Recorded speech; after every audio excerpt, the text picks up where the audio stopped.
तो नमस्कार दोस्तों, मैं दीपक नागर। दीपक इकोनॉमिक्स के इस चैनल पर आप सभी दोस्तों का स्वागत है। दोस्तों, इस चैनल पर हम डेली मॉर्निंग में डिस्कस करते हैं डेली इकोनॉमी न्यूज। इकोनॉमी के जो इम्पोर्टेंट इश्यू होते हैं, इकोनॉमी के जो इम्पोर्टेंट मुद्दे होते हैं, यहाँ पर हम उसको डिटेल में डिस्कस करते हैं।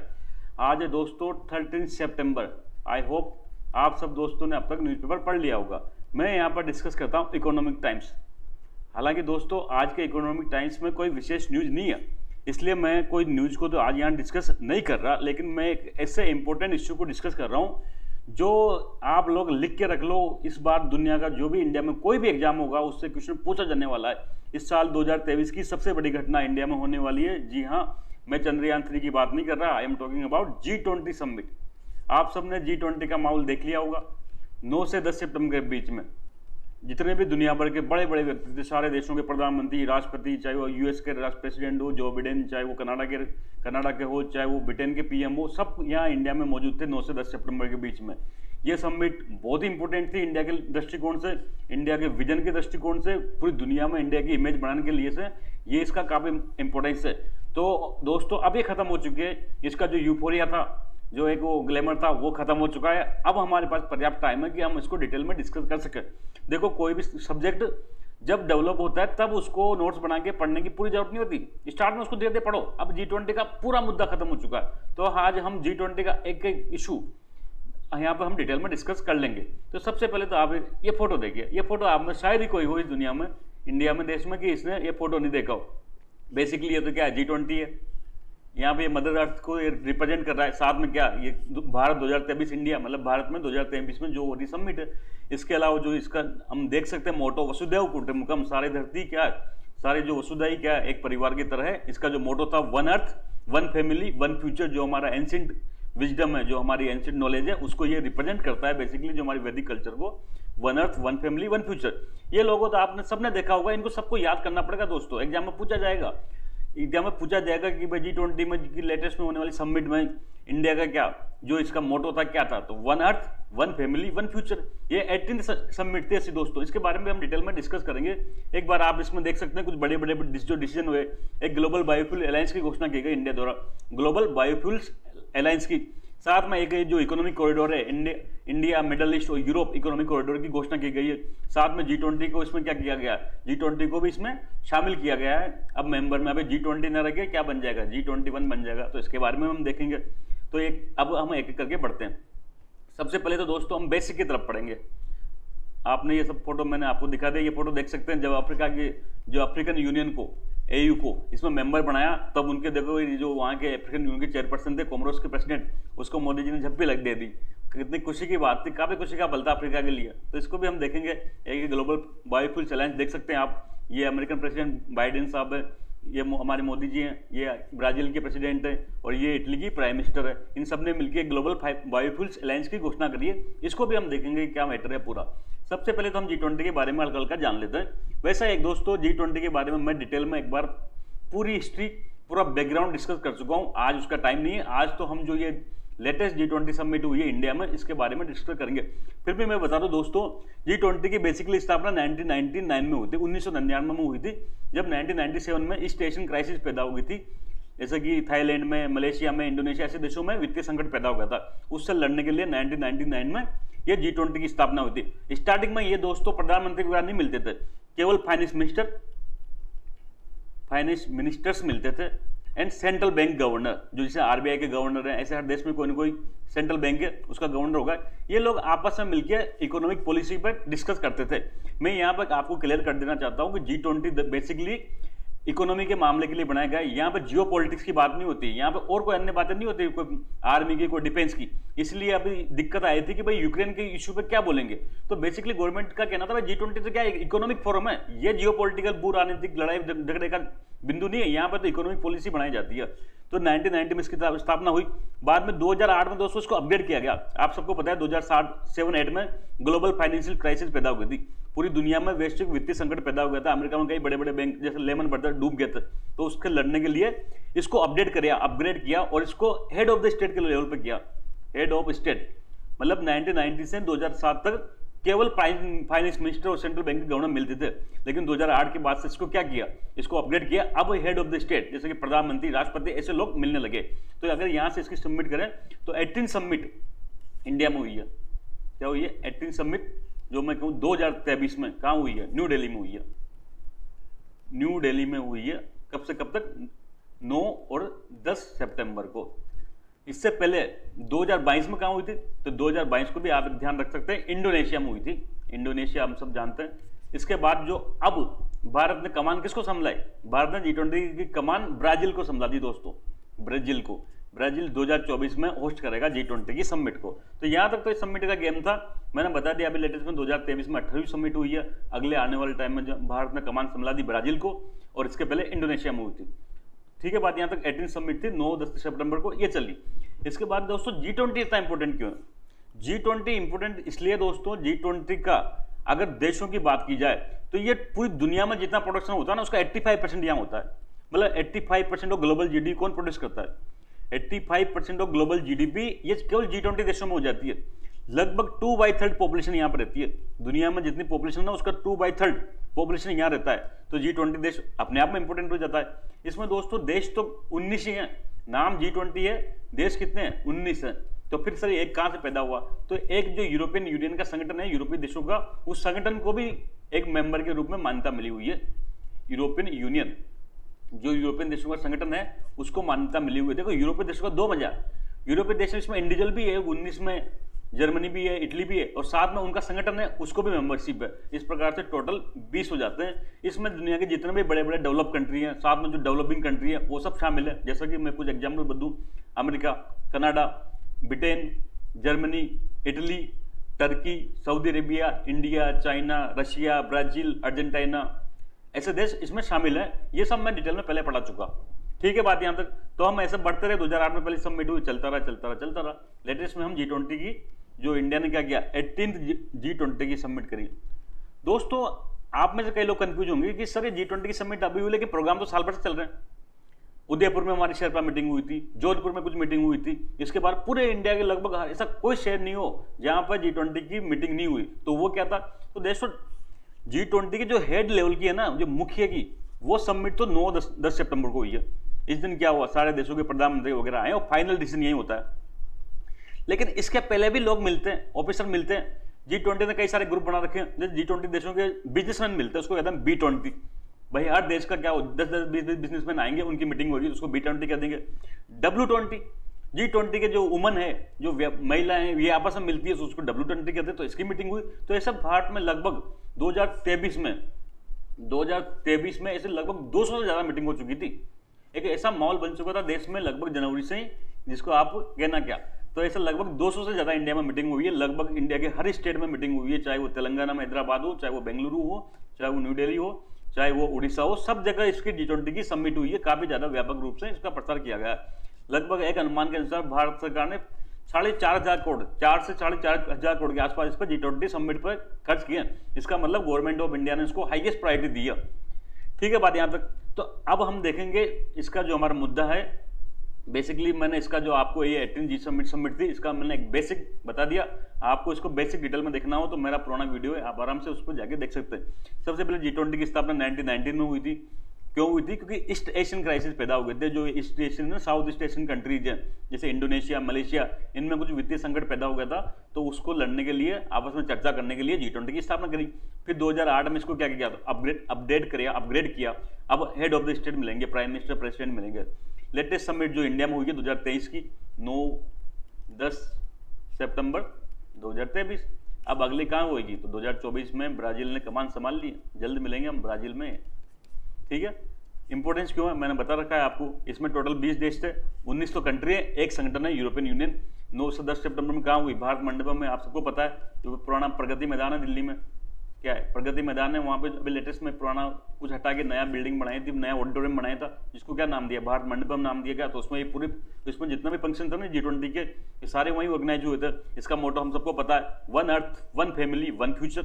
एक अर्थ है, हम सब एक परिवार है, हम सबका एक कॉमन फ्यूचर है। आपस में अच्छा फ्यूचर बनाने के लिए हम सबको साथ चलना पड़ेगा। जो भारत के शेरपा हैं वो अमिताभ कांत जी हैं। शेरपा का सिंपल सा मतलब होता है, देखो अगर देश का prime minister Delhi G20 discuss नहीं कर सकता तो अपना एक रिप्रेजेंटेटिव अपॉइंट कर देता है कि भाई मेरी तरफ से ये डिस्कस करेगा, उसको शेरपा कहते हैं। जो इंडिया का कौन है, अमिताभ कांत जी है। आप सब इनको जानते होंगे, पहले नीति आयोग के CEO थे, आज की डेट में ये G20 की पूरी कमान इन्होंने संभाल रखी थी। ठीक है बात। अब हम चलेंगे बढ़ेंगे दोस्तों, G20 की जो पहली न्यूज है, G20 की पहली न्यूज वो है कि अफ्रीका को परमानेंट मेंबर बना दिया। जो अफ्रीकन यूनियन है उसको क्या किया गया, परमानेंट मेंबर के रूप में शामिल कर लिया गया है। अब ये G20 नहीं रहेगा, अब क्या बन जाएगा ये, अब ये G20 नहीं रहेगा, क्या बन जाएगा, G21 बन जाएगा। क्यों? क्योंकि एक जो अफ्रीकन यूनियन है उसको इसमें परमानेंट मेंबर के रूप में दर्जा दे दिया गया। अफ्रीकन यूनियन दोस्तों, जितने भी अफ्रीका के देश है ना, लगभग 54-55, कभी ये 54 हो जाता है, कभी 55 हो जाता है। सेना तख्तापलट कर देते तो उसको निकाल देते हैं, फिर शामिल कर लेते हैं, चलता रहता है। तो लगभग 55 देश, अफ्रीका के 55 देशों ने मिलकर क्या बना रखा है, अफ्रीकन यूनियन बना रखा है। तो देखो G20 की सबसे बड़ी समस्या क्या थी, इस दुनिया का सबसे मतलब बड़े महाद्वीप में से एक अफ्रीका महाद्वीप, जिसमें लगभग 55 देश के आसपास शामिल है, इनका कोई प्रतिनिधि नहीं है, अफ्रीका का कोई मेंबर ही नहीं था।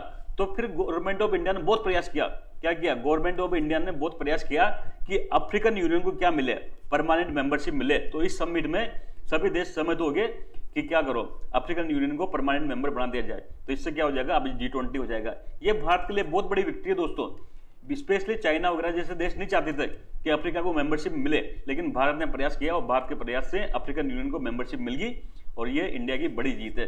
अफ्रीकन यूनियन मैंने बताया जैसे 55 देशों का समूह था, ये अफ्रीकन यूनियन के चेयरमैन थे। चेयरमैन बेसिकली कोमोरोस एक देश है वहां पर, उसके प्रेसिडेंट थे। ये प्रेसिडेंट इंडिया में आए थे, मोदी जी ने जो झप्पी दी थी बेसिकली इन्हीं को दी थी। आप ये फोटो देखें आराम से, ये वाला फोटो देखें, जो मोदी जी जिसको जादू की झप्पी दे रहे हैं ना, ये बेसिकली कोमोरोस एक देश है, वहां के प्रेसिडेंट है। ये कोमोरोस देश के प्रेसिडेंट आज की डेट में अफ्रीकन यूनियन के चेयरपर्सन है। तो ये इंडिया के लिए अच्छी बात है और इंडिया की जीत हुई है। यहाँ पे आप ये देख सकते हैं, सबसे पहले न्यूज, अफ्रीकन यूनियन को क्या किया, G20 में शामिल किया। अब क्या हो जाएगा, ये G21 हो जाएगा। तो आने वाले टाइम में क्या सुनोगे आप, G21 सुनोगे। अब तक इसमें क्या थे, 19 कंट्री थे प्लस यू था। अब एक और संगठन शामिल हो गया। देश तो कितने रहेंगे, 19 ही रहेंगे, लेकिन 2 संगठन हो जाएंगे, एक तो यूरोपियन यूनियन, एक अफ्रीकन यूनियन। जो इनके AU के चेयरपर्सन है बेसिकली अजेली असोमनी ये इंडिया में आए थे और जादू की जप्पी वाली कोमोरोस के प्रेसिडेंट थे। तो सबसे बड़ी न्यूज तो यही थी कि भाई G20 में अफ्रीकन यूनियन को शामिल कर लिया गया। अब G21 बन जाएगा।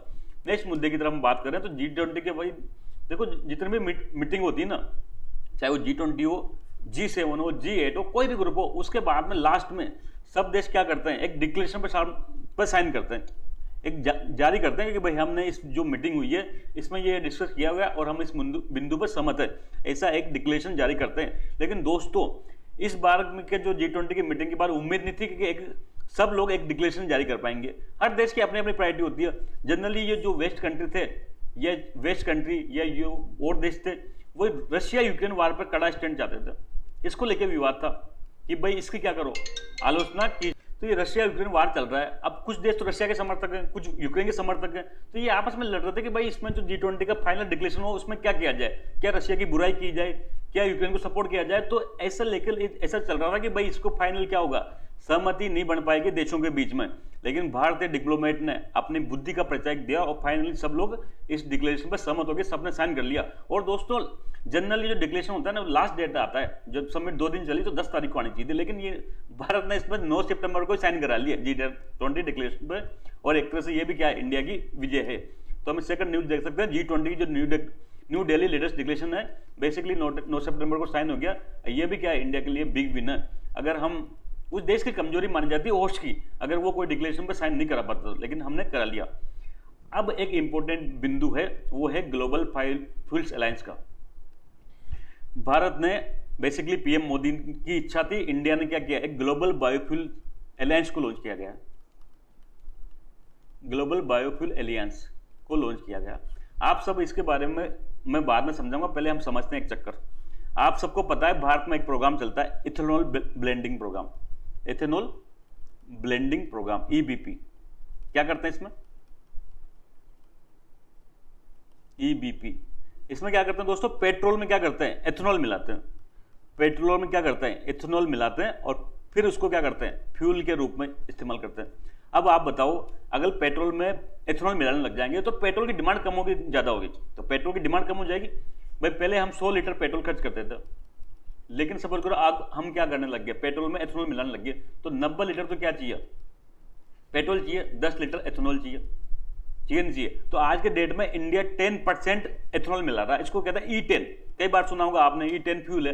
तो E10 फ्यूल का कुछ मतलब नहीं, ऐसा पेट्रोल जिसमें 10% क्या हुआ है, 10% एथेनॉल मिला हुआ है। तो भारत सरकार क्या चाह रही है, गवर्नमेंट ऑफ इंडिया शुरू से प्रयास कर रही है कि किसी प्रकार से जो हम है ना, जो क्रूड ऑयल मंगाते हैं पूरी दुनिया के देशों से, मिडल ईस्ट के देशों से, रशिया वगैरह से, ये दादागिरी करते हैं। ओपेक देश बना रखा है इन्होंने, ये क्या करते हैं, प्राइस फ्लक्चुएट करते हैं, प्राइस का ना जानबूझ के हाई रखते हैं, साथ में इनसे पोल्यूशन भी फैलता है। जो कच्चा है तेल है उसका हम इस्तेमाल करते हैं, उससे एक तो पोल्यूशन फैलता है, साथ में क्या होता है, इसकी प्राइस बढ़ने से हमारे देश को प्रभाव पड़ता है, साथ में दूसरे देशों पर निर्भरता बढ़ती है। तो गवर्नमेंट क्या चाह रही है कि किसी प्रकार से जो इनका अल्टरनेट है बायोफ्यूल जैसे कि एथेनॉल हो गया, जेट्रोफा ऑयल हो गया, इसको यूज को बढ़ाया जाए। यूज को बढ़ावा देने के लिए भारत सरकार वर्तमान टाइम में पेट्रोल में क्या मिला रही है, पेट्रोल में एथेनॉल को मिला रही है, 10% मिला रही है। और हमारा जो टारगेट है, टारगेट क्या है भारत सरकार का, भारत सरकार का टारगेट कि 2025-26 तक क्या करेंगे हम, 2025-26 तक पेट्रोल में जो एथेनॉल को बढ़ाकर 20% करेंगे, मतलब 80% तो पेट्रोल होगा और 20% क्या होगा, 20% एथेनॉल होगा। इसको हम कहेंगे, ऐसे फ्यूल को कहेंगे E20। जितना एथेनॉल की मात्रा होती है उसको क्या कहते हैं, उसी को नाम दे दिया जाता है E20, E10, E5, ऐसा नाम दे दिए जाते हैं। तो अब भारत क्या चाहता है कि ये बायोफ्यूल को बढ़ावा दे, बायोफ्यूल को क्या करो, इसको प्रमोट करो। इसको ऐसा ही दोस्तों, एक बार इंडिया ने पहले एक बनाया था इंटरनेशनल सोलर अलायंस, अगर आप लोगों में से कोई ने सुना हो नाम, तो पूरी दुनिया में सोलर एनर्जी को प्रमोट करने के लिए इंडिया ने इंटरनेशनल सोलर अलायंस बनाया था, जिसका हेडक्वार्टर हमारे इंडिया में ही है, गुरुग्राम में। तो ऐसे ही बायोफ्यूल को प्रमोट करने के लिए भारत सरकार ने जो बायोफ्यूल्स अलायंस की घोषणा करी गई है। ये G20 के साथ में हुई थी, मतलब G20 की मीटिंग में इसका डिसीजन नहीं हुआ, G20 के साइड में इंडिया के राष्ट्रपति मिले, यूएस के राष्ट्रपति जो बाइडेन साहब थे, ब्राजील, ये 3 क्या लार्जेस्ट प्रोड्यूसर है टोटल पूरी दुनिया में, जितना प्रोड्यूस होता है ना बायोफ्यूल उसका 81% तक ये लोग पैदा करते हैं। ब्राजील और अमेरिका दुनिया में नंबर 1 है दोस्तों बायोफ्यूल प्रोड्यूसर में। सेकंड नंबर पे क्या है, ब्राजील है।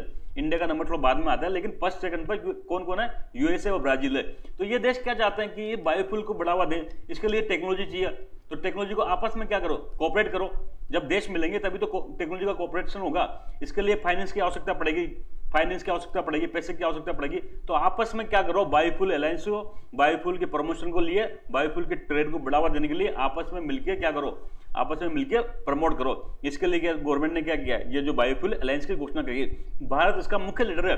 भारत ने क्या किया, भारत की लीडरशिप में हो रहा है, बेसिकली भारत का ही प्रोग्राम है, जिसमें अमेरिका, ब्राजील, इटली, ऐसे कई सारे देश जुड़े गए हैं। तो यहां तक ये आप इसका फोटो देख सकते हैं, ये जो launch of global biofuel alliance, global जो बायोफ्यूल अलायंस है GBA, इसकी जब घोषणा करी थी तो बाइडेन साहब थे, ये मोदी जी हैं, ये क्या बोलते हैं ब्राजील के प्रेसिडेंट हैं, ये इटालियन PM है, इन सब ने रुचि ली है। ये सब देश आपस में कोऑपरेशन करेंगे और दुनिया में बायोफ्यूल के यूज को बढ़ावा देंगे। अब आप इसको PPT में देख सकते हैं आराम से। सबसे पहले इसका ऑब्जेक्टिव क्या, ऑब्जेक्टिव मैंने बताया क्लीन एनर्जी को बढ़ावा देना, जो स्वच्छ ऊर्जा है, जो पेट्रोल डीजल है उससे पोल्यूशन फैलता है उसको कंट्रोल करना और क्लीन एनर्जी को बढ़ावा देना। It is being conceptualised as a global forum to help boost demand and technology transfer for the production of biofuel. Biofuel के जो प्रोडक्शन के लिए टेक्नोलॉजी को ट्रांसफर करना है, उसका ट्रेड को बढ़ावा देना है, इसके लिए इसको क्या किया गया है, लॉन्च किया गया है।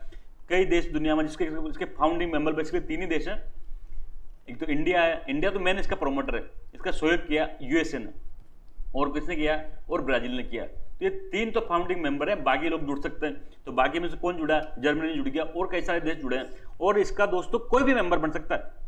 G20 की मेंबरशिप और जरूरी नहीं, देखो ये G20 का पार्ट नहीं है, ये तो G20 की सब लोग मिल गए तो G20 के साइड में अलग से घोषणा कर दी भारत ने।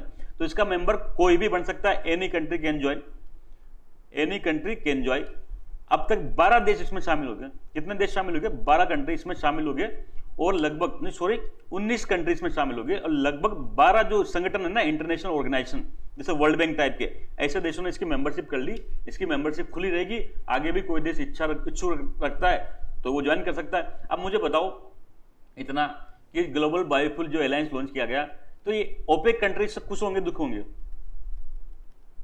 GBA तो ये ओपेक देश है, ओपेक कंट्री है, ये कुछ होंगे देश या दुखी होंगे। तो दोस्तों ये दुखी होंगे क्यों?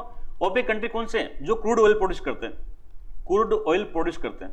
तो ये क्या चाहेंगे? इनकी दुकान चलती रहे, इनकी कच्चा तेल प्रोडक्शन करे, वो बिकता रहे। लेकिन अगर ग्लोबल बायोफ्यूल अलायंस बायोफ्यूल को प्रमोट करेगा, बायोफ्यूल को क्या करेगा? प्रमोट करेगा, तो देशों में क्या होगा? क्रूड ऑयल की डिमांड कम होगी तो इनको मजा नहीं आएगा। इसलिए ये दोस्त नाराज तो नहीं थे एक तरह से, लेकिन इन्होंने इसमें पार्टिसिपेट नहीं किया। सऊदी अरेबिया जैसे देशों ने क्या किया? इसमें पार्टिसिपेट नहीं किया। गवर्नमेंट चाहती थी भाई सब देश जुड़े, लेकिन ऐसे देश इसमें जुड़ने से मना कर दिया। फिर भी जो देश जुड़ना चाहते हैं वो जुड़ सकते हैं। आने वाले भविष्य में देखते हैं और क्या डेवलपमेंट होता है, कुछ अच्छा ही डेवलपमेंट होगा इसका। हालांकि ये भारत सरकार की एक बहुत अच्छी पहल है, इसका स्वागत किया जाना चाहिए। अब हम लेटेस्ट लास्ट पढ़ेंगे दोस्तों। मैंने बता दिया जो इंडिया का एथेनॉल ब्लेंडिंग प्रोग्राम है, इसमें क्या करते हैं? पेट्रोल में एथेनॉल मिलाते हैं, लगभग आज की डेट में 10% मिला रहे हैं, जिसको कहते हैं E10। और टारगेट कितना है ये सब याद रखना, एग्जाम में पूछा जाएगा वर्तमान में कितना मिलाया जा रहा है, तो 10% मिलाया जा रहा है। E10 2025-26 तक कितना मिलाना का प्रोग्राम है, तो 20%, जिसको क्या कहेंगे? E20। एग्जाम में पूछ लेंगे E20 क्या है, फिर ढूंढते रहना कि ये एनर्जी पैदा करने वाले 20 देशों का समूह है। तो 20 देशों का समूह नहीं है, ये ऐसा एनर्जी फ्यूल है जिसमें 20% एथेनॉल मिक्स है। ठीक है बात यहाँ तक। अब हम लेटेस्ट बढ़ेंगे। तो दोस्तों इसमें क्या हुआ? एक India middle east Europe economic corridor की घोषणा की गई। बेसिकली मैं आपको थोड़ा सा इसके बारे में बताना चाहूंगा। सबसे पहले तो हम इसको बाद में डिस्कस करेंगे, सबसे पहले हम चाइना का एक इनिशिएटिव डिस्कस करेंगे। आप सबको पता है पिछले लगभग 10 साल से चाइना का एक जो इनिशिएटिव है बहुत फेमस रहा है। आप सबने सुना होगा बेल्ट एंड रोड इनिशिएटिव। नहीं सुना हो तो आप इसको आराम से थोड़ा पढ़ें।